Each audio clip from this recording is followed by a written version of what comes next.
సాయంత్రం పూట కాఫీ తాగి మీకు నిద్ర రావడం కష్టం ఉంటే ఈ చాయ్ కాఫీ ఏవైతే ఉన్నాయో మీరు మార్నింగ్ టైం తర్వాత తీసుకోకండి. ఒక మధ్యాహ్నం 12 వరకు మీరు స్టాప్ చేసేయండి. ఇంకోటి ఏంది అంటే మనకి ఒక షవర్ తీసుకోవడం, ఒక స్నానం చేయడం పడుకునే ముందు కొద్దిగా బెనిఫిట్ ఇస్తుంది. వన్ మోర్ థింగ్, మీ ఓరల్ హైజీన్ ఎట్లయినా ఫాలో అవ్వాలి మీరు, మీ బ్రషింగ్ ఫ్లాసింగ్ ఒకటి.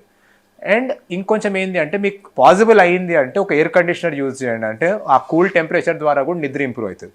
అండ్ పడుకున్నప్పుడు లైట్ సౌండ్ చాలా మినిమైజ్ చేయాలి.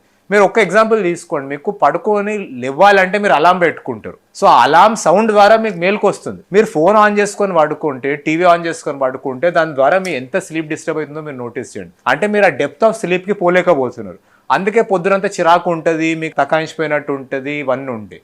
సో స్లీప్ టైంలో అస్సలు ఎంత తక్కువ లైట్ ఉంటే అంత మంచిది. వీలైతే కంప్లీట్ డార్క్ రూమ్, ఎంత తక్కువ సౌండ్ ఉంటే అంత మంచిది. సో కొన్ని డివైజెస్ ఉన్నాయి వైట్ నాయిస్ అంటే, అవి ఏంటంటే కొంచెం ఒక బ్యాక్గ్రౌండ్ నాయిస్ లెక్క క్రియేట్ చేస్తాయి. అదైనా వాడొచ్చు, లేదంటే కంప్లీట్లీ సౌండ్ని మనకు కట్ ఆఫ్ చేయడానికి ఏవైతే మెథడ్స్ వాడగలుగుతామో అవన్నీ వాడాలి.